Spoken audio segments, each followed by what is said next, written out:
ఆ అమ్మాయి విషయంలో కేసులో ఒక బిగ్గెస్ట్ బ్రేకింగ్ న్యూస్ ని రాటివి స్క్రీన్ పై చూస్తున్నారు. యువతి అన్నలిద్దరిని కూడా పోలీసులు అరెస్ట్ చేశారు. సొంత అన్న బ్రహ్మయ్యతో పాటుగా అటు కజిన్ బ్రదర్ కొండయ్యను అరెస్ట్ చేసినట్టు తెలుస్తోంది. సో ప్రస్తుతానికి ఇద్దరిని అదుపులోకి తీసుకొని విచారిస్తున్నారు పోలీసులు. సో చెల్లెలని తామే చంపామని పోలీసుల ముందు ఇద్దరు కూడా ఒప్పుకున్నట్టు తెలుస్తోంది. గండికోటలో యువతి మృతదేహాన్ని మొదట గుర్తించింది కొండయ్యే. అయితే జులాయిగా తిరుగుతున్నటువంటి లోకేష్ తో ప్రేమ వద్దని చెప్పినా వినకపోవడం కారణంగానే ఈ హత్య చేసినట్టుగా తెలుస్తోంది అన్నయ్యలు. సో ఇది చాలా క్లియర్గా తెలుస్తోంది, ఇది పరువు హత్య. తమ చెప్పిన మాట వినలేదు తమ చెల్లెలు, తమ చెప్పిన వాడిని వినకుండా వేరే వాడితో ఈ రకంగా వ్యవహరిస్తోంది, ప్రేమాయణంలో ఉంది. పదే పదే వారించినా పట్టించుకోకపోవడం మూలంగానే కజిన్ కొండయ్య, సొంత అన్న బ్రహ్మయ్య ఇద్దరు కలిసి ఈ దారుణాన్ని ఒడిగట్టినట్టు తెలుస్తోంది. అయితే మొదట మనమంతా భావించాం, కుటుంబీకులైతే ఎక్కడైనా ఏ కొసానైనా వారికి కొంతమైన మానవత్వం ఉంటుంది కదా. పరువు హత్య అనుకున్నా కూడా ఏదో ఒక్కోసాన వాళ్ళు కొంత ఆలోచించి ఉంటారు కదా. మరీ ఆ అమ్మాయిని వివస్త్రంగా చేసి చంపి ఉండరు కదా అని మనం అనుమానం వ్యక్తం చేస్తాం. ఇక్కడ వివస్త్రంగా ఉండడం చుట్టే కొన్ని అనుమానాలు, కొన్ని సందేహాలు కలిగాయి. సో అక్కడ కుటుంబం అయి ఉండకపోవచ్చు, సొంత అన్నయ్య ఎలాగైనా వివస్త్రంగా చేస్తారంట కూడా ఆ బాధిత అమ్మాయికి సంబంధించి తల్లి చెప్పింది. సో ముందుగా సురేంద్ర పైన అనుమానాలు వ్యక్తమైనప్పుడు సురేంద్ర సొంత అన్న తనతో పాటుగా తన కజిన్ అంటే ఆ అమ్మాయి వాళ్ళ పెదనాన్న కొడుకు. సో సురేంద్ర ఎక్కడైనా చేయగలుగుతాడా? ఒక అన్న తన చెల్లెల్ని వివస్త్రంగా చేస్తాడా? ఏమైనా బుద్ధుండే మాట్లాడుతున్నారా అంటే కూడా ఆ సదరు అమ్మాయి తల్లి చెప్పింది. కానీ ఇప్పుడు కజిన్ కాల్ చేసిన సొంత అన్న, తనతో పాటుగా రక్తం పంచుకొని పుట్టినటువంటి సొంత అన్న బ్రహ్మయ్య ఈ దారుణానికి ఒడిగట్టినట్టు తెలుస్తోంది. బ్రహ్మయ్యకి అటు కజిన్ కొండయ్య కూడా తోడయ్యాడు. సో ఈ ఇద్దరే ఈ దారాన్ని ఒడిగట్టారు. సో కొండయ్య ఏకంగా ఆ సంఘటన జరిగిన తర్వాత ఆ సంఘటన సంబంధించిన పరిసర ప్రాంతాల్లోనే తన సెల్ ఫోన్ లొకేషన్ని ట్రేస్ చేశారు పోలీసులు. ఆ తర్వాత ఆయన రాత్రంతా అక్కడే పడుకున్నాడట. మరుసటి రోజున ఆ అమ్మాయి మరణించింది అని చెప్పి ఆ మృతదేహాన్ని చూపించింది కూడా కొండయ్యేనట. మరి ఇంత గట్టిగా కొండయ్య ఇన్వాల్వ్మెంట్ కనబడుతుంటే పోలీసులు ఇప్పుడు కొండయ్యతో పాటుగా బ్రహ్మయ్యను కూడా అరెస్ట్ చేశారు. ఇద్దరిని కూడా ప్రస్తుతం పోలీసులు విచారిస్తే వాళ్ళు ఒప్పేసుకున్నారు, ఎస్ మా చెల్లెని చంపింది మేమే, మాకు ఇష్టం లేనటువంటి ఒక వ్యక్తితో తిరుగుతోంది కాబట్టి మేము చంపేస్తాం. ఇది చాలా క్లియర్. ఒంటరిగా వెళ్తున్నటువంటి ఆ యువతి ఫోటో మనం ఆర్టీవీ స్క్రీన్ పై చూస్తున్నాం. సో అక్కడ సర్కిల్లో మీకు కనబడుతుంది చూడండి, అక్కడ నడుచుకుంటూ వెళ్తోంది ఆ యువతి. ఆ సర్కిల్ మీకు పాయింట్అవుట్ చేసి చూపిస్తున్నాము. సో సింహద్వారం అక్కడ ఉన్నటువంటి ఆలయానికి సింహద్వారం అటువంటి ఆ ప్రాంతం నుంచి ఆ ముందు నుంచే వెళ్తోంది ఆ యువతి. ఒంటరిగా బ్యాగ్ వేసుకుని నడుచుకుంటూ వెళ్తాను చెప్పాను కదా. సో ఆ విజువల్స్ మీరు ఆర్టీవీ స్క్రీన్ పై వెరీ ఫస్ట్ ఆర్టీవీ ఎక్స్క్లూజివ్గా చూస్తున్నారు. 10:49 అయితే 12 గంటలకు ఫైండ్ అవుట్ అయిందని చెప్తున్నారు. కానీ 10:49 ఆ అమ్మాయి వెళ్ళిపోయింది. సో వీళ్ళంతా కలిసి 8:30 సమయానికి అక్కడికి వెళ్ళిపోయారు. 8:30 సమయానికి వెళ్ళిపోతే ఆ 8:30 సమయాన్ని నుంచి తర్వాత అటు ఒకసారి లోకేష్ విజువల్ కూడా ప్లే చేస్తాను. లోకేష్ కొంత 1-2 గంటల తర్వాత బయటకు వచ్చాడు. 10:40కి ఆయన బయటకు వెళ్ళిపోయాడు. ఆ తర్వాత కొన్ని నిమిషాల్లోనే 9 నిమిషాల్లోనే ఇక్కడ మీరు చూస్తున్న విజువల్స్, ఫస్ట్ విజువల్లో లోకేష్ ఆ అమ్మాయితో కలిసి అక్కడికి వెళ్ళిపోయాడు. సో గండికోట దగ్గర ఉన్నటువంటి ఆ రిసార్ట్ దగ్గర వెళ్ళిపోయేటువంటి ఆ దృశ్యాలు మనం చూస్తున్నాం. సో 8:30కి ఎగ్జాక్ట్గా 8:32కి ఎగ్జాక్ట్గా లోకేష్ అక్కడ లోపల ఉండడం చూస్తున్నాం. ఆ తర్వాత 10:49కి ఆ అమ్మాయి బయటకు వస్తున్న దృశ్యాలు. ఇన్ బిట్వీన్ లోకేష్ ఒక్కడే ఒంటరిగా 10:40కి బయటకు వచ్చాడు. అంటే కొన్ని నిమిషాల్లోనే ఆ అమ్మాయి కూడా బయటకు వచ్చింది. ఆ విజువల్ కూడా వెరీ ఫస్ట్ ఆర్టీవీ ఎక్స్క్లూజివ్గా మీకు ఈ విజువల్స్ సీసీటీవీ కెమెరాని చూపించే ప్రయత్నం చేస్తున్నాము. సో ఈ విజువల్లో మనం చూడొచ్చు, అక్కడ నడుచుకుంటూ వెళ్తుంది ఆ అమ్మాయే. సో ఆ తర్వాత పోలీసులు చాలా క్లియర్గా ఒకరి తర్వాత ఒకరిని చాలా క్షుణ్ణంగా విచారిస్తూ ఉన్నారు. తాజాగా ఇక తేల్చేశారు, దాదాపుగా ఆ అమ్మాయిని చంపింది మేమే అని చెప్పి సొంత అన్న బ్రహ్మయ్య, తన కజిన్ కొండయ్య ఇద్దరు కూడా ఒప్పుకున్నట్టు తెలుస్తోంది. ఏదేమైనా ఈ ఘటనలో చాలా క్లియర్గా పరువు హత్య అనేది కనబడుతోంది. ఒక ముక్కు మొహం తెలియని వ్యక్తితో, లోకేష్ అనేటువంటి వ్యక్తితో, at the same time Lokesh కూడా కొంత సామాన్యంగా తిరిగే వ్యక్తి, పెద్దగా ఆయన కూడా చదువు సంధ్య ఏమీ లేదు. సో బయట గాలి తిరిగే వ్యక్తే. సో లోకేష్ అనే వ్యక్తితో ఈ రకంగా బయట తిరుగుతోంది, వద్దన్నా ఈ రకంగా ప్రవర్తిస్తోంది. సో చెల్లిని ఈ రకంగా మేము చూడలేకపోతున్నామని చెప్పి ఆ అన్నలే ఇద్దరు ఈ దారుణానికి ఒడిగట్టినట్టు తెలుస్తోంది. సో బ్రహ్మయ్య, కొండయ్య ఇద్దరిని కూడా పోలీసులు విచారిస్తున్న క్రమంలోనే ఈ విషయాలు చాలా క్లియర్గా చెప్పుకొచ్చారు. జులాయిగా తిరుగుతున్నటువంటి లోకేష్ని తన చెల్లెలు ప్రేమించడం ఇష్టం లేదు, తనతో పాటుగా వెళ్ళడం ఇష్టం లేదు. అందుకే మేము పరువు హత్యలో భాగంగానే మా పరువు పోతుందని భావించే మా చెల్లెల్ని హతమార్చాం. ఒక విషయం గమనించండి, ఎంత అన్నలు ఎంత పరువు హత్యగా ఇదంతా చేసినా ఎంత దారుణం అంటే ఆ అమ్మాయిని వివస్త్రంగా చేశారు. చాలా దారుణంగా ఆ 20 ఫీట్ల లోతులో అక్కడ అమ్మాయి మృతదేహం లభించిందో అక్కడికి వెళ్ళిపోయి ఈ రకమైనటువంటి దారుణంగా హతమార్చే అవకాశం లేదు. ఆ ఇద్దరు కూడా వేరే ఒక చోట ఆ అమ్మాయిని హతమార్చి ఆ తర్వాత ఇక్కడ పడవేసి ఉంటారనేది ప్రస్తుతం చాలా క్లియర్గా అర్థమవుతోంది. సొంత అన్నలే, తన తోబుట్టు రక్తం పంచుకొని పుట్టినటువంటి అన్ననే తన చెల్లెల్ని నచ్చజెప్పుకోవాలి. వినకపోతే మరి ఆ అమ్మాయి సమస్య ఏంటో తెలుసుకోవాలి. లోకేష్తో ఉండడం ఆ అన్నకి ఇష్టం లేకపోతే మాన్పించాలి, రక్షణగా ఉండాలి, కలవకుండా చూసుకోవాలి. తనని ప్రేమించి ఇలా కాదమ్మా చెల్లమ్మ అని చెప్పి దగ్గర తీసుకొని కూడా చెప్పాల్సిన అవసరం ఉంటుంది. కానీ సొంత అన్న, ఒకే తల్లి గర్భంలో నుంచి వచ్చినటువంటి సొంత అన్న ఆ చెల్లెని వివస్త్రంగా చేసి అక్కడ పడేశారంటే చిన్న విషయమేం కాదు. ఆ అమ్మాయిని వివస్త్రంగా చేయడం అంటే నిజంగా ఎంత క్రూరంగా బిహేవ్ చేసి ఉంటారనేది మాత్రం చాలా క్లియర్గా అర్థమవుతోంది. సో కొండయ్య ఆ తర్వాత అటువైపుగా బ్రహ్మయ్య ఇద్దరిని కూడా పోలీసులు విచారిస్తే విస్తుపోయే విషయాలు బయటకు వచ్చాయి. సో మేము చంపేశాము, మేమే చంపింది అని మాత్రం చాలా క్లియర్గా వాళ్ళు చెప్తున్నట్టు తెలుస్తోంది. సో ప్రస్తుతానికి ఇక ఈ కేసుకు సంబంధించి ఒక అంశం కొలికి వచ్చినట్టు భావించాలి. సో దాదాపుగా కన్ఫర్మ్ అయిపోయింది, వాళ్ళంతా కూడా ఈ రకంగా చెప్తున్నారనేది తెలుస్తున్న నేపథ్యంలో ఇక పోలీసులు కూడా మరి కాసేపట్లోనే ఆ ఇద్దరిని కూడా మీడియా ముందు ప్రవేశపెట్టే అవకాశం కనబడుతోంది. మీడియా ముందు ప్రవేశపెట్టి ఆ ఇద్దరిని కూడా ప్రొడ్యూస్ చేసే అవకాశం కనబడుతోంది. ఇంకా డీటెయిల్డ్గా అసలు ఏం జరిగింది, ఎలా చేయగలిగారు, లోకేష్తో పాటు వెళ్ళిన తర్వాత వీళ్ళు ఎక్కడ ఫైండ్ అవుట్ చేశారు, ఎక్కడ కూడా సీసీటీవీ కెమెరాకి చిక్కకుండా ఎంత జాగ్రత్త పడ్డారు, ఎంత స్కెచ్ వేశారు, ఎంతగా నిర్వహించారు, ఆ తర్వాత ఏం జరిగింది, ప్రతిదీ కూడా క్షుణ్ణంగా పోలీసులు వివరించే అవకాశం కనబడుతోంది. ఫైనల్గా RTV ఫస్ట్ నుంచి కూడా ఈ విషయం పైన కాన్సన్ట్రేట్ చేసింది. మొదటి నుంచి కూడా మేము ఈ విషయం పైన ఎప్పటికప్పుడు అప్డేట్స్ మీకు అందించే ప్రయత్నం చేస్తున్నాము. వెరీ ఫస్ట్ RTV ఎక్స్క్లూజివ్గా మీరు ఈ బ్రేకింగ్ మీరు చూస్తూనే ఉన్నారు. కంటిన్యూస్ కవరేజ్ 8 రోజులుగా కంటిన్యూస్గా RTV ఇక్కడ జరిగేటువంటి ఆ బాధిత ఆ అమ్మాయికి డెఫినెట్గా న్యాయం జరగాల్సిందే. పోలీసులను కూడా క్వశ్చన్ చేశాము. సో పోలీసులను కూడా మేము అడిగింది ఒకటే, మీరు మీపై నమ్మకం కలగాలి అంటే వెంటనే అక్కడ నీతిలో ఎవరో ఫైండ్ అవుట్ చేయండి. ఎందుకు ఆలస్యం చేస్తున్నారు? మీరే ప్రెస్ మీట్లు పెడతానని చెప్పి, మీరే అనౌన్స్ చేస్తానని చెప్పి పెట్టకపోవడం మూలంగా కూడా మీ వైపుగా వెళ్ళి చూపించాల్సి వస్తుందని కూడా మనం మాట్లాడుకొచ్చాం. ఒక గంట క్రితమే నేను నా కొలీగ్ నందు ఇద్దరం కలిసి ఇద్దరు ఉన్నటువంటి అనుమానాలు ఏంటి, సందేహాలు ఏంటి చాలా క్లియర్గా మీకు చెప్పుకొచ్చాం. సాయంత్రానికల్లా దీంట్లో మేము కూడా చాలా లోతుగా అటు పోలీసులో ఇన్వెస్టిగేషన్ కొనసాగుతుండగానే మా ప్రతినిధి కిషోర్ తన టీంతో పాటు ఇక్కడికి వెళ్ళిపోయి గండికోట రహస్యానికి సంబంధించినటువంటి ఛేదించే ప్రయత్నం చేశారు. సో ఈ నేపథ్యంలోనే కిషోర్ ఎఫర్ట్స్ చాలా క్లియర్ కనబడుతున్నాయి. కొండయ్య అండ్ బ్రహ్మయ్య ఇద్దరు కూడా ఈ దారుణానికి ఒడిగట్టినట్టుగా ఇన్ఫర్మేషన్. సో ప్రస్తుతానికి మా ప్రతినిధి కిషోర్ కూడా అందుబాటులో. కిషోర్, సో ఫస్ట్లీ ఏంటి బ్రహ్మయ్య అండ్ కొండయ్య మనం అనుకున్నట్టుగానే వీళ్ళే చేసి ఉంటారా అనేటువంటి అనుమానానికి వాళ్ళు ఒప్పుకున్నట్టు తెలుస్తోంది. ఎస్ మేమే చేశామని చెప్పి పోలీసుల ముందు వాళ్ళ కన్ఫ్యూషన్ అందించారు. ఏంటి పరువు హత్యగా భావించాల్సి ఉంటుంది. ప్రస్తుతం ఇంకా అప్డేట్స్ ఏమున్నాయి?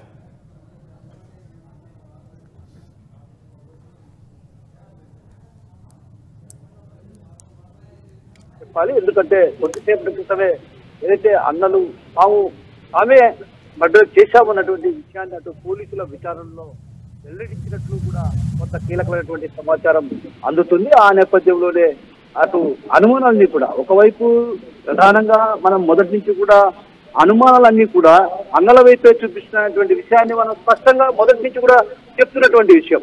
ఇది కేవలం పరువు హత్య అనే విషయాన్ని కూడా మొదటి నుంచి కూడా చెప్తున్నటువంటి. అయితే ఇక్కడ ప్రధానంగా సురేంద్ర కావచ్చు, అదేవిధంగా బ్రహ్మయ్య కావచ్చు, అదేవిధంగా కొండయ్య వీళ్ళ పాత్ర ఏంటి అన్నటువంటి కోణంలో అటు పోలీసులు క్షుణ్ణంగా దర్యాప్తు చేశారు. ఏదైతే లోతుగా వీరిని విచారించినటువంటి ఆ విచారణ క్రమంలో కొంతలేని కొన్ని సమాధానాలు రావడం, అదేవిధంగా కొంత తేడా కలిగినటువంటి నేపథ్యంలో కూడా ఒక్కసారిగా వారు తనదైన శైలిలో విచారించడంతో కూడా పూర్తి విషయాలు వెలుగులోకి వచ్చినట్టు తెలుస్తుంది. ఆ నేపథ్యంలోనే అన్నలే ఈ హత్య చేశారన్నటువంటి విషయం వెలుగులోకి వచ్చినట్టు తెలుస్తుంది. అయితే ఇక్కడ ప్రధానంగా ఏదైతే కొండయ్య ఆ రోజు రాత్రి అక్కడే నిద్రపోయాడన్నటువంటి విషయం కూడా పోలీసుల విచారణలో వెల్లడైనటువంటి అంశం. అయితే ఇక్కడ ప్రధానంగా గమనించాల్సిన విషయం ఏంటంటే కొండయ్య ఏ రోజైతే ఆ గండికోట వద్ద ఉన్నటువంటి రంగనాథ స్వామి ఆలయం పైనుంచి చూసి నేను మృతదేహాన్ని గుర్తించాను అంటే పైన ఎత్తైనటువంటి ప్రాంతంలో నుంచి మృతదేహాన్ని గుర్తించాను, అక్కడి నుంచి పోలీసులకు కూడా తీసుకెళ్లి మృతదేహం అక్కడ ఉన్నటువంటి విషయాన్ని కొండయ్య చూపించినట్టు కూడా తెలుస్తుంది. అంటే దీన్ని బట్టి చూస్తే అక్కడ పథకం ప్రకారం వీళ్ళు హత్య చేసి ఆ తర్వాత మృతదేహాన్ని అక్కడ పడవేసి ఉంటారనేది కొంత అనుమానించదగ్గ విషయం కదా. ఇలా పలు రకాల అంశాలను కూడా అటు పోలీసులు పరిగణలోకి తీసుకొని అటు అన్నయ్య ఎన్ని గంటలకు వచ్చాడు, ఎన్ని గంటలకు వెళ్ళాడు, అదేవిధంగా బ్రహ్మయ్య చెన్నైకి వెళ్ళాడు సర్టిఫికేట్ కోసం అన్నటువంటి విషయం చెప్పారు. ఇలా రకరకాల కోణాలన్నీ కూడా చూస్తే ఆ తర్వాత కాల్ డేటాను ఆధారంగా చేసుకొని వాళ్ళు చూస్తే మాత్రం ఖచ్చితంగా పోలీసులకు విస్తుపోయే విషయాలు అంటే విచారణలో వెలుగులోకి వచ్చాయి. అయితే ఈ నేపథ్యంలో ఇక్కడ ప్రధానంగా అయితే వీళ్ళ పాత్ర అంటే సురేంద్ర పాత్ర ఏముంది, బ్రహ్మయ్య పాత్ర ఎలా ఉంది, అదేవిధంగా కొండయ్య పాత్ర అంటే వీళ్ళలో ఎవరెవరు ఏం చేశారన్నటువంటి కోణంలో కూడా అటు పూర్తి స్థాయిలో దర్యాప్తు కొనసాగుతున్న పరిస్థితి. అంటే ఒకరు బయట కాపలా కాశారు అన్నటువంటి విషయం మనం ఆర్టీవీలో ముందుగానే చెప్పాం, కొంత అనుమానం కూడా వ్యక్తం చేశాం. ఎవరైతే బయట ఒక వ్యక్తి కాపు కాశాడు, లోపల ఇద్దరు వ్యక్తులు పని పూర్తి చేశారన్నటువంటి విషయం స్పష్టంగా మనం ఆ రోజు అనుమానాన్ని వ్యక్తం చేశాం. అంటే ఓ రకంగా వాటి పూర్తి స్థాయిలో కానీ కిషోర్ ఎక్కడ కూడా ఏ సీసీటీవీ కెమెరాకి చిక్కకుండా చాలా జాగ్రత్త పడ్డారు. అంటే ఎన్ని రోజులుగా జరుగుతోంది, వీళ్ళు టైం కోసం చూసారా లేకుంటే అక్కడ జరిగిన సంఘటనని వాళ్ళు అదునుగా భావించారా లేకపోతే అక్కడ అనువైనటువంటి సమయం అని భావించారా, ఎలా చూడాలి? ఇక్కడ జరుగుతున్నటువంటి పరిస్థితులే మనం అంచనా వేయాల్సినటువంటి పరిస్థితి ఏంటంటే తను గండికోటకు వెళ్తున్న విషయం ఈ రోజు శుక్రవారం రోజే వీళ్లకు తెలిసి ఉండొచ్చు. మనం బలమైనటువంటి అనుమానాన్ని ఆ రోజు నుంచి కూడా ఈ రోజు కూడా వ్యక్తం చేసిన పరిస్థితి. ఇక్కడ ఇన్స్టాలో ఏదైతే తల్లి ఉన్నటువంటి మొబైల్ నుంచి ఇన్స్టాలో మెసేజ్ చేసింది ఎవరికి, లోకేష్. అయితే ఈ వ్యవహారం అందులో చూసి ఉండకపోవచ్చు అని కూడా మనం అక్కడ అనుమానం వ్యక్తం చేశాం. అంటే ఇది పక్కాగా శుక్రవారం రోజు చూసి ఉండొచ్చు, లేదంటే అక్కడ ఉన్నటువంటి గ్రామంలో ఉన్నటువంటి తనతో పాటు చదువుతున్నటువంటి తన స్నేహితురాలు కూడా ఈ విషయం చెప్పిందని సురేంద్ర మనకు ఆర్టీవీలో చెప్పడం జరిగింది. అంటే ఓ రకంగా ఈ విషయం ముందుగానే పసిగట్టారు కాబట్టి స్కెచ్ చేశారు, ముందుగానే వీళ్ళు లోపలికి వెళ్ళి ఉంటారనేది కొంత కీలకమైనటువంటి సమాచారం పోలీసులకు అందింది. అయితే ఇక్కడ ఎక్కడే కానీ సీసీ ఫుటేజీలు ఎందుకు పోలీసులు బయట పెట్టలేదంటే బయట పెట్టకపోవడానికి కూడా కొంత కీలకమైనటువంటి ఆధారాలు సేకరించే పనిలో ఉన్నారు కాబట్టి ఇవన్నిటి కూడా బయటకు వస్తే ఖచ్చితంగా అలర్ట్ అయ్యే అవకాశాలు ఉన్నాయన్నటువంటి భావనతో పోలీసులు అక్కడ కూడా వీళ్ళకి సంబంధించినటువంటి సీసీ ఫుటేజ్ అక్కడ బయట పెట్టని పరిస్థితి. అంటే వీడు ఒక రకంగా ఎక్కడికి వెళ్ళాడు ఏంటన్నటువంటి విషయం పైన పూర్తి క్లారిటీ ఇచ్చారు. ఆ పూర్తి క్లారిటీ ఇచ్చిన తర్వాత ఒక రకంగా అక్కడ క్లారిటీ వచ్చింది. ఏది ప్రియుడు వెళ్ళిపోయిన తర్వాత మళ్ళీ ఎక్కడా తిరగలేదు, ఊర్లో ఉన్నాడంటుంది. అయితే కానీ ఇక్కడ ట్విస్ట్ ఏంటంటే అసలైన ట్విస్ట్, అన్నను వచ్చారు, వచ్చిన తర్వాత 15 నిమిషాల్లో సురేంద్ర అంతా తిరిగి నేను వెళ్ళిపోయాను అంటున్నాడు. మరి కొండయ్య ఆ రోజు రాత్రి ఎందుకున్నట్టు, అంటే ఆ రోజు రాత్రి కొండయ్య పరిపూర్తి అయిన తర్వాత అక్కడ ఎందుకున్నట్టు, అంటే దీన్ని బట్టి చూస్తే పలు రకాల అనుమానాలకు దారితీసిన నేపథ్యం కాబట్టి ఖచ్చితంగా ఆ కొండయ్య పైనే కొంత బలమైనటువంటి అనుమానాలు ఉన్న నేపథ్యంలో కీలకమైనటువంటి ఆధారాలు సేకరించిన తర్వాత మీరు ఒకసారి హోల్డ్లో ఉండండి. సో ప్రస్తుతానికి ఆర్టీవీ కంటిన్యూస్ కవరేజ్ ఇచ్చింది. 8 రోజుల పాటుగా జరిగినటువంటి ఈ ఘటనకు సంబంధించి ఎప్పటికప్పుడు మీకు అందిస్తూనే ఉన్న అప్డేట్స్ని అనుమానాలను కూడా చూపిస్తూ ఉన్నాం. అటు పోలీసులను క్వశ్చన్ చేస్తాం. అయితే ఇక్కడ ఒక వ్యక్తి కామెంట్ చేశారు, శివశంకర్ రెడ్డి అంట, నీ ఛానల్కి దమ్ముంటే. ఎస్, ఆర్టీవీ దమ్మేంటో మీరు డెఫినెట్గా తెలుగు సంబంధించినటువంటి రాష్ట్ర ప్రజలని చెప్తారు. యుద్ధమైనా ఎటువంటి అంశమైనా వదిలిపెట్టే ప్రసక్తే లేదు. ఎక్కడికైనా కూడా ఎంత దూరమైనా వెళ్తాం, ఎక్కడికైనా వెళ్ళి డెఫినెట్గా దాన్ని చేరించే పని సత్తా ఉన్న జర్నలిస్టుల టీం ఆర్టీవీలో అందుబాటులో ఉంది. సో మా దమ్ముని మీరు పెద్దగా మీకు చూపించాల్సిన అవసరం లేదు. ఒకసారి అడిగారు కదా కొండయ్య ఫోటో చూపించమని, ఫోటోగా డైరెక్ట్గా విజువల్ చూపిస్తున్నా చూడు. ఎవరైతే కామెంట్ చేశారో శివశంకర్ రెడ్డి, డైరెక్ట్గా విజువల్ చూపిస్తున్నా చూడండి. కొండయ్య పోలీస్ స్టేషన్లోకి నడుచుకుంటూ వెళ్తున్న విజువల్స్ని, ఆ బయట ఆయనని పోలీసులు విచారిస్తున్నటువంటి ఆ విజువల్స్ని చూస్తున్నాం మనం ఆర్టీవీ స్క్రీన్ పైన.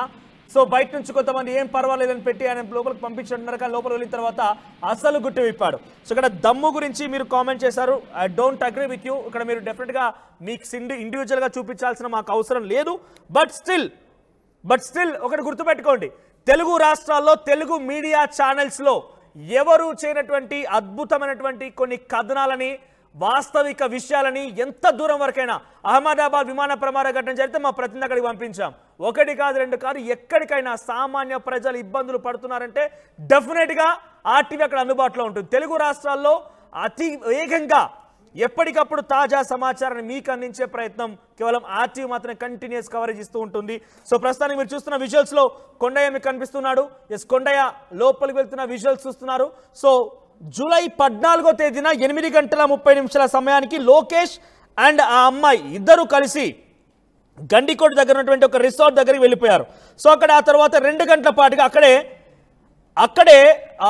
చాలాసేపటిగా ఉన్నారు. ఆ తర్వాత 10 గంటల 40 నిమిషాల సమయానికి లోకేష్ ఒక్కడే బయటికి ఒంటరిగా వచ్చాడు.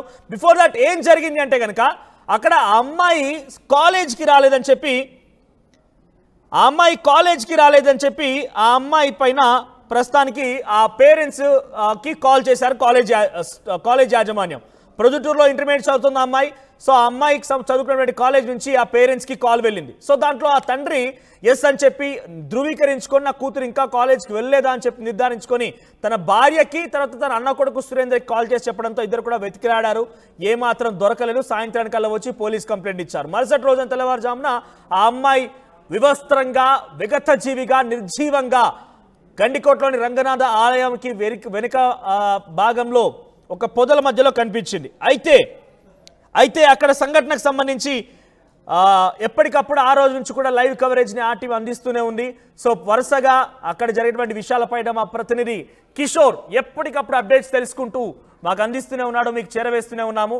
సో తాజాగా ఈ ఘటనలో కొండయ్య కూడా 2 రోజుల క్రితం అక్కడే సిగ్నల్ ట్రేస్ అయినట్టుగా అనుమానం అయితే వచ్చింది. కానీ ఇప్పుడు కొండయ్య తర్వాత ఆ అమ్మాయి సొంత అన్న రక్తం పంచుకుని పుట్టిన అన్న బ్రహ్మయ్యని విచారించగా అసలు విషయం బయటపడింది. జులాయిగా తిరిగేటువంటి ఆ లోకేష్తో తిరుగుడు మాకు నచ్చడం లేదు, ఆయనతో ప్రేమ నచ్చడం లేదు. పలుమార్లు వారించాం, దాన్ని కంట్రోల్ చేసే ప్రయత్నం చేయం, వినకపోవడం మూలంగానే ఈ రకంగా హతమార్చామని చెప్పి పరువు హత్యలో భాగంగా ఈ రకంగా చెప్పుకొచ్చారు. ఎస్ కిషోర్, ప్రస్తుతం ఏంటి ఇంకా కేవలం కొండయ్య ఆ తర్వాత బ్రహ్మయ్య ఇద్దరే ఉన్నారా?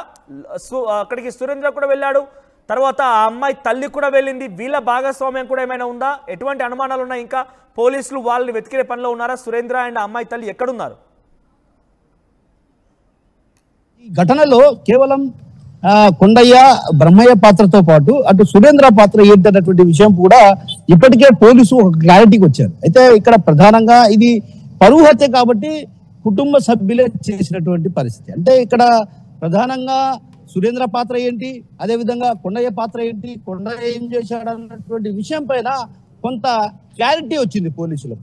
ఎవరు బయట కాపు కాశారు, ఎవరు ఈ పథకం ప్రకారం ఈ పని చేశారు అన్నటువంటి విషయం పైన కూడా కొంత క్లారిటీ వచ్చినట్టు తెలుస్తుంది. ఆ నేపథ్యంలోనే ఇక్కడ ఈ విషయంలో కూడా పూర్తి క్లారిటీ వచ్చిన తర్వాతనే ఈ మిస్టరీ వీడే పరిస్థితి ఉందన్నటువంటి భావన మనం మొదటి నుంచి కూడా వ్యక్తం చేశాం. కానీ ఇక్కడ ప్రధానంగా ఈ రోజు ఏదైతే జరిగినటువంటి విచారణలో కూడా అటు దిమ్మ తిరిగే నిజాలు కూడా వెలుగులోకి వచ్చాయన్నటువంటి వాస్తవాలు కూడా కొన్ని వెలుగులోకి వచ్చాయన్నటువంటి విషయం తెలుస్తుంది. అందులో భాగంగానే అన్నలే ఇది ఈ పథకం ప్రకారం దీన్ని హత్య చేశారన్నటువంటి భావన అటు వ్యక్తం చేసినప్పుడు పరిస్థితి అక్కడ కనిపిస్తుంది. అయితే ఇక్కడ తల్లి పాత్ర కావచ్చు, ఇతరత్ర పాత్ర ఏముంది, అదే విధంగా దీని వెనక అసలు ఇంకా ఏముంది అన్నటువంటి కోణంలో కూడా అటు పూర్తి స్థాయిలో పోలీసులు విచారణ కొనసాగిస్తున్నారు.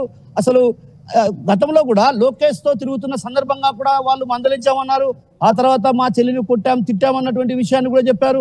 ఇలా పలు అనుమానాలకు దారితీసేటువంటి విషయాలను కూడా అక్కడ మీడియా పరంగా చెప్పినటువంటి సందర్భంగా కూడా వాటన్నిటిని కూడా పోలీసులు పరిగణలోకి తీసుకున్నారు. ఇక్కడ ప్రధానంగా వాళ్ళ వీడియోలు రిలీజ్ చేయలేదు అన్నటువంటి విషయం పైన కొంత క్లారిటీ కూడా పోలీసులకు ఉంది. ఎందుకంటే వాళ్ళు ఎక్కడైతే వీడియోలు రిలీజ్ చేస్తే ఆ వీడియోలు కొంత ఎవరైతే ఈ కుట్రకు చేశారో ఆ కుట్ర నుంచి తప్పించుకునే అవకాశాలు ఉన్నటువంటి భావనతో కూడా పోలీసులు కొంత ఈ వీడియో రిలీజ్ చేసి ఉండకపోవచ్చు అన్నటువంటి భావన కూడా పోలీసు వర్గాల్లో వినిపిస్తున్నప్పుడు. ఎందుకంటే ఎవరైనా నిందితుడు అసలు అక్కడ ఆనవాళ్లు లేకుండా చేసినటువంటి సందర్భం, అయితే ఆనవాళ్లు లేకుండా చేసినటువంటి నేపథ్యంలో కూడా ఒక్కసారిగా తప్పించుకునే అవకాశాలు ఉన్నాయి. కాబట్టి పోలీసులు కూడా ఇందులో కొంత కీలకంగా వ్యవహరించారనే చెప్పాలి. ఎందుకంటే మనం వాళ్ళ పాత్ర కూడా చాలా కీలకమైంది. ఎందుకంటే గత వారం రోజులుగా ఎస్పీ అక్కడే మకాం వేశారంటే ఏ స్థాయిలో ఆయన విచారణ కొనసాగించారో మనం అర్థం చేసుకోవచ్చు. పోలీసులను కూడా మనం ఇందులో కొందరు తప్పుపడుతున్నటువంటి, అయితే పోలీసులను ఇందులో తప్పుపట్టాల్సినటువంటి అవసరం లేదన్నటువంటి వాదనలు కూడా బలంగా వినిపిస్తున్నాయి. ఎందుకంటే ఇక్కడ పోలీసులు కూడా ప్రతి అంశాన్ని క్షుణ్ణంగా పరిశీలించారు. 1కి 4 సార్లు సురేంద్రకి ఆ తల్లికి కూడా విషయం తెలిసే ఉంటుంది. వాళ్ళు కూడా డెఫినెట్ గా వాళ్ళ పార్టిసిపేషన్ గురించి పక్కన పెడితే వాళ్ళకు కూడా ఈ రకంగా జరిగి ఉంటుంది అనేది అనుమానం డెఫినెట్ గా. బికాస్ సొంత కొడుకే ఈ రకంగా పాల్పడ్డాడు అంటే డెఫినెట్ గా తెలిసే ఉంటుంది. వాళ్ళు దాచే ప్రయత్నం చేస్తారా లేకుంటే వాళ్ళ భాగస్వామ్యం కూడా ఉండే అవకాశం ఉందా? ఉన్నాయి. ఎందుకంటే ఈ రోజు కానీ లేకుంటే రేపు కానీ ప్రధానంగా ఈ వ్యవహారం పైన కూడా మీడియా సమావేశం కూడా అటు పోలీసులు మీడియా సమావేశం పెట్టి వెల్లడించే అవకాశాలు కూడా స్పష్టంగా కనిపిస్తున్నాయి మనం. Right, thank you Kishore. Stay to updated. Present అక్కడ జరిగేటువంటి విషయాలపైన పోలీసులు ఏం చెప్తున్నారు మాకు కూడా అప్డేట్స్ ఇస్తే ప్రయత్నం చేయండి. సో ప్రస్తుతానికి గండికోట రహస్యానికి సంబంధించి ఏదైతే జరిగిందో 8 రోజుల పాటుగా ఈ అమ్మాయికి సంబంధించి మరణం ఎలా సంభవించింది, ఎవరు చేసి ఉంటారు, ఎలా జరిగింది, ఒకరి కాదు ఇద్దరు కాదు. ముందుగా లోకేష్ అన్నారు, లోకేష్ తర్వాత సురేంద్ర పేరు తెరమీదకి వచ్చింది, సురేంద్ర తర్వాత ఇంకా రకరకాల ఊహాగానాలు బయట ఉన్నాయి. ఆకతాయిలు అన్నారు, చిల్లర వేదలు అన్నారు, మారక ద్రవ్యాలు సేవించి కొంతమంది వ్యక్తులు తనపై ఈ రకంగా ప్రవర్తించారని, అత్యాచారం అన్నారు, గాయాలు లేవన్నారు, రకరకాలుగా కన్ఫ్యూజ్డ్ స్టేటస్లో ఉండే. కానీ ప్రతిది గుట్టు విప్పే ప్రయత్నం, ఆ చిక్కుములని వదిలించే ప్రయత్నం ఆర్టీవీ చేసింది. సో ఎటువంటి లైవ్ కవరేజ్ ని మేము ఇచ్చాం, మీరు చూసే ఉంటారు. గండికోటకు సంబంధించిన ఆ అమ్మాయి మరణం తర్వాత కంటిన్యూస్ కవరేజ్ ని మీకు అందించే ప్రయత్నం చేసాం. అనేక అనుమానాలు, అనేక సందేహాలు కూడా ఉన్నాయి. పోలీసులని సైతం మీరు చేసేటువంటి ఆలస్యమే డెఫినెట్ గా అందరినీ కూడా భయభ్రాంతులకు గురి చేస్తోంది, అనేక అనుమానాలకు తావిస్తుందని చెప్పి మేము చెప్పే ప్రయత్నం చేశాం. సో ఆర్టీవీ మీకు లైవ్ కవరేజ్ అందించింది, ఎప్పటికప్పుడు అప్డేట్స్ అందించింది. ఆ తర్వాత తాజాగా పోలీసుల మొదట కొండయ్య బ్రహ్మయ్యలు ఎటువంటి కన్ఫెషన్ ఇచ్చారో కూడా మీకు అందించే ప్రయత్నం చేస్తాం. ఇప్పుడు అధికారికంగా పోలీసులు కూడా దీన్ని ధృవీకరించే అవకాశం కనబడుతోంది. సో కొన్ని కామెంట్స్ చదువుతాను నేను ఇక్కడ. సో కామెంట్స్ చూస్తాను నేను ఇప్పుడు ఒకసారి. మీ అందరి కామెంట్స్ నేను చదివే ప్రయత్నం చేస్తాను. సో ఇక్కడ సూపర్, ఇప్పటికీ కేసు తేల్చారని చెప్పి రాజు ఎసర్లా అంటున్నారు. సో అమరీష్ పురి నిజమైన బలవంతంగా ఒప్పించారా, పోలీసులు ధృవీకరిస్తారు ఇక మరది. శివశంకర్ రెడ్డి ఫస్ట్ బాడీని చూపించి కొండయ్యని 3rd డిగ్రీ చేసి ఉంటే అప్పుడే చెప్పేవాడు అనే కామెంట్ వచ్చింది. ఇక తల్లిని కూడా అరెస్ట్ చేయాలనేది కేసీహెచ్ కామెంట్ చేశారు. సో తనకు 17 సంవత్సరాలకే అలవి కాకుండా తిరిగితే చంపక కోటిరత్నం గారు మీ కామెంట్స్ ని ఏకీభవించను. నిజంగా ఒక అమ్మాయి మైనర్గా ఉంది, చెప్పినా వినడం లేదంటే డెఫినెట్గా మీరు చెప్పి ఒప్పించండి, ప్రేమించి మాట్లాడండి, అమ్మాయితో దగ్గర తీసుకొని మాట్లాడండి, తల్లి ప్రయత్నం చేయాలి, అన్న ప్రయత్నం చేయాలి. అంతేగాని కొడతాం తిడతామంటే ఆ అమ్మాయి అప్పటికే ఇంకా మెచ్యూరిటీ రాలేదు. తర్వాత ఆ అమ్మాయికి ఇంకా ఈ రకంగా ఇబ్బంది పెడతామంటే ఎలా? ఇక మళ్ళీ సీన్ రీకన్స్ట్రక్షన్ చేయాలి, ప్రూఫ్స్ లేకుండా వాళ్ళే ఎన్ని ఎలా అంటున్నారని చెప్పి అమరీష్ పురి అంటారు. ప్రూఫ్స్ చూపించాల్సింది అక్కడ పోలీసులు. So good channel, super sir, ఇప్పటికే నిజం తేల్చారని చెప్పి శివ కామెంట్ చేశారు. శివశంకర్ రెడ్డి కామెంట్ చేశారు. అందుకు అలా నెక్స్ట్ మస్తానీ వలీ షేక్ కామెంట్ చేశారు. చంపిన వాళ్ళను అడిగే విధంగా చంపాలి, ఒక ఒంటరి ఆడబిడ్డను చంపడానికి మీరు ఎవరు మంచి చదువు చదవలేదని చెప్పి అంటున్నారు ఆయన. శివశంకర్ రెడ్డి అంటున్నారు, నీ ఛానల్కి దమ్ముంటే కొండయ్య బ్రహ్మయ్య ఫోటోస్ చూపించమని చెప్పన్నారు. దమ్ముండడం కాదు, ఏదైనా ఎటువంటి అంశమైనా కూడా కేవలం ఆర్టీవీ మాత్రం అందరికంటే వేగంగా, అందరికంటే ముందుగా మీకు చెప్పే ప్రయత్నం చేస్తుంది. నాకున్నటువంటి ఎక్స్పర్ట్స్ టీమ్, మా ఎక్స్పర్ట్ జర్నలిస్టు, మా స్ట్రింగర్లు, రిపోర్టర్లు మొత్తం కూడా 2 తెలుగు రాష్ట్రాలు విస్తరించి ఉన్నారు. ఏ అంశమైనా తీసుకోండి, డెఫినెట్గా మీరు కనుక ఒకసారి ఫోన్ చూసి న్యూస్ చూడాలంటే ఆర్టీవీ తప్ప ఏది కనబడదు. అటువంటి అప్డేట్స్ని మీకు ఆర్టీవీ మాత్రం అందిస్తుంది. సో ప్రజెంట్ దమ్మడిగావు కదా, ఆ కొండయ్య ఫోటో కూడా చూపిస్తున్నా, ఫోటోనే కాదు కేవలం వీడియో కూడా చూపిస్తున్నాను నీకు నేను. ఎంత దారుణంగా కొట్టారు ఆ అమ్మాయిని పాపం అని కామెంట్ వస్తుంది. సో మహాత్మా అని ఇంకో కామెంట్, తర్వాత పిల్ల తల్లిని తండ్రిని కూడా అరెస్ట్ చేయాలని ఇంకో కామెంట్. సో ఇంకా చాలా కామెంట్స్ వస్తున్నాయి. ఆర్టీవీ యాజమాన్యానికి 100 కోటి వందనాలు. ఇట్స్ మా బాధ్యత, మీరు ధన్యవాదాలు చెప్పాల్సిన అవసరం లేదు, ఇది మా బాధ్యత. ABCDEFG అంటున్నారు. సో ఆర్టీవీ యాజమాన్యానికి 100 కోటి వందనాలు అని చెప్పి ఇట్స్ అవర్ డ్యూటీ, ఇది మా బాధ్యత మాత్రమే. సో మా బాధ్యతను మేము నిర్వర్తించాం. ఎవరికి తగ్గట్టుగా వాళ్ళ బాధ్యతలు వారు నిర్వర్తిస్తే డెఫినెట్గా అందరం కలిసి కట్టే ఒక మంచి సమాజాన్ని నిర్మించడంలో భాగమవుతాం. సో ఆర్టీవీ మంచి సమాజాన్ని నిర్మించాలనేటువంటి ఒక దృఢ లక్ష్యంతో, సంకల్పంతో ముందుకు వెళ్తోంది. కాబట్టి ఆర్టీవీ సమాజంలో ఎటువంటి చిన్న పొరపాటు జరిగినా అక్కడికి వెళ్తోంది, ఎంతటి సాహసమైన చేస్తోంది అక్కడికి వెళ్ళిపోయి మేము దాన్ని అంతు తేల్చేంత వరకు కూడా వదిలిపెట్టే ప్రసక్తే లేదు. సో ఒక మనిషిని అంత దారుణంగా చంపేశారని చెప్పి బానోతు ప్రవీణ్ నాయక్ కామెంట్ చేశారు. సో గుడ్ ఆర్టీవీ అని హాయర్కు కామెంట్ చేశారు. ఆ తర్వాత మొదటి రోజే చెప్పా నేను పక్కా ఫ్యామిలీ అని కామెంట్ కూడా పెట్టాను. సూపర్ ఆర్టీవీ యాజమాన్యంకు 100 కోటి వందనాలని కామెంట్ వస్తుంది. సో లోకేష్ని ఇష్టపడితే వీళ్ళకు ఏమైందని చెప్పి ఒక కామెంట్ వచ్చింది. సో తర్వాత ఇంకా చాలా కామెంట్స్ వస్తున్నాయి. ఆర్టీవీ చాలా సంచలనాలు చేసింది, I love RTV, good job RTV team, కట్ట పుల్లారావు ట్రావెలర్ అంట. So RTV news super, very good అని కామెంట్ వస్తుంది. Best RTV news super. So ఇంకా కామెంట్స్ వస్తున్నాయి. సో ఫస్ట్లీ ఒకటే నేను చెప్పేది ఒకటే, ప్రస్తుతానికి గండికోట రహస్యానికి సంబంధించి ఆ కేసు మొదలైన నాటి నుంచి ఈ రోజు వరకు కూడా ప్రతి నిమిషం మీకు ఆర్టీవీ అప్డేట్స్ అందించింది. ఇది కేవలం ఒక గండికోట అంశమే కాదు, చాలా విషయాల్లో కూడా పని కట్టుకొని ఒక ఎక్స్పర్ట్స్ టీంతో ఉన్నటువంటి ఆర్టీవీ జర్నలిస్టులని, ఎక్స్పీరియన్స్డ్ జర్నలిస్టులని ఎక్కడికైనా వెళ్ళిపోయి సాహసం చేసినా సరే నిజాన్ని నిర్భయంగా చూపించేటువంటి ఆలోచన జర్నలిస్టులని చాలా వరకు పిచ్చి పిచ్చిగా కామెంట్స్ పెడుతున్నారు మీరు. సో మీరు గమనించండి, ఒక్కసారి మీరు ఆలోచించండి. ఏ కేసు అయినా, ఇండియా పాకిస్తాన్ యుద్ధమైనా కూడా చాలా మంది కూడా అక్కడ మేము చెప్పేటువంటి రిపోర్ట్ని, మా న్యూస్ని తప్పు పట్టించి రకరకాలుగా మాట్లాడుకొచ్చారు. కానీ నిజాన్ని నిర్భయంగా ఎప్పటికప్పుడు అందరికంటే వేగంగా అందించింది కేవలం ఆర్టీవీ మాత్రం. ఇంటర్నేషనల్ లెవెల్లో హర్యానాలో ఏం జరుగుతోంది, పాకిస్తాన్లో ఏం జరుగుతోంది, పంజాబ్లో ఏం జరుగుతోంది, హర్యానాలో ఏం జరుగుతోంది, ఇలా రకరకాలుగా మీకు విశ్లేషించే ప్రయత్నం ఆర్టీవీ మాత్రమే చేసింది. అంతకుముందు ఆంధ్రప్రదేశ్లో ఒక పాస్టర్ మరణానికి సంబంధించి కూడా మొదటి నుంచి చాలా రకాలుగా బ్లేమ్ వేయాలని చూశారు, చాలా రకాలుగా కొంత తప్పుపట్టే ప్రయత్నం చేశారు. కానీ ఎప్పటికప్పుడు పోలీసు ఇచ్చే ఇన్ఫర్మేషన్ని, అందరి వాదనలు విని, అందరి అటు సంబంధిత బాధిత వర్గానికి సంబంధించిన వాదనలు కానీ అందరినీ కలగలిపి ఎక్స్క్లూజివ్ ఇంటర్వ్యూస్ని, ఎక్స్క్లూజివ్ రిపోర్ట్స్ని చివరి వరకు కేసులు ఛేదించే ప్రయత్నం కేవలం ఆర్టీవీ మాత్రమే చేసింది. మొన్న మధ్య autopsy and final post mortem రిపోర్ట్ని కూడా కేవలం ఆర్టీవీ మాత్రమే బయట పెట్టగలిగింది. ఇలా ఏ అంశం చూసుకున్నా డెఫినెట్గా అక్కడ మేము అందుబాటులో ఉంటాం. సో ఇక డెఫినెట్గా సమాజంలో మార్పు అనేది మీతో, నాతో, అందరితో మొదలవ్వాలి. కాబట్టి మీరు కూడా మాతో భాగస్వాములు అవ్వండి. మీకు ఏ చిన్న సమస్య ఉన్నా డెఫినెట్గా 2 తెలుగు రాష్ట్రాల్లో ఆర్టీవీ ప్రతినిధులు అందుబాటులో ఉన్నారు, వారిని ఆశ్రయించండి. డెఫినెట్గా ఆ సమస్యకు సంబంధించి మేము నిలబడే ప్రయత్నం చేస్తాం. మీ గొంతుగా మేము అవుతాం, డెఫినెట్గా మేము నిలబడతాం. అట్ ది సేమ్ టైం మీరు ఇచ్చినటువంటి ఆదరాభిమానులు, మీ ఎంకరేజ్మెంట్ కారణంగానే ఇంకా కూడా ముందుకు వెళ్ళేటువంటి ఒక ధైర్యంతో మేము ఉన్నాం. అట్ ది సేమ్ టైం మా బాధ్యతల్ని పదే మీరు గుర్తు చేస్తూ ఉన్నారు. ఇంకా ఎక్కువగా చెప్పాలంటే ఎక్కడికైనా వెళ్ళి తెగించి సరే, ప్రాణాలకు తెగించి సరే చేసేటువంటి కొన్ని ప్రయత్నాలు మేము చేస్తూనే ఉన్నాం. సో మీ ఎంకరేజ్మెంట్ ఇంకా కావాలి, మీ ఎంకరేజ్మెంట్ కారణంగానే ఇక్కడ ఉన్నాం. సో ఇంకా ఏవి కూడా పట్టించుకోకండి. కొంతమంది పని కట్టుకొని వీటిపైన కామెంట్ చేసేందుకు కామెంట్ సెక్షన్లో పోతున్నారు. సో నేను చాలా క్లియర్గా మళ్ళీ ఒక విషయం చాలా ధైర్యంగా, ప్రౌడ్గా చెప్పాలనుకుంటున్నాను. ఏ తెలుగు మీడియా కూడా డైరెక్ట్గా మీరు చెప్పే కామెంట్స్ని చూసి, ఈ కామెంట్స్ని చదివి వివరణ ఇవ్వరు. కేవలం ఆర్టీవీకి మాత్రమే సాధ్యమవుతుంది. నేను, నా కొలీగ్ సచిన్, నందు, ఇంకా చాలా మంది టీం మేట్స్ ఉన్నాం. కేవలం మేము మాత్రమే ఇటువంటి సాహసాలను చేయగలుగుతాం, ఇటువంటి విషయాలను మీ పరిగణలోకి, మీ దృష్టికి తీసుకురాగలుగుతాం. సో ప్రస్తుతానికి గండికోట రహస్యానికి సంబంధించిన అంశం పైన ఎట్టకేలకు అన్నలే ఈ ఘటనలో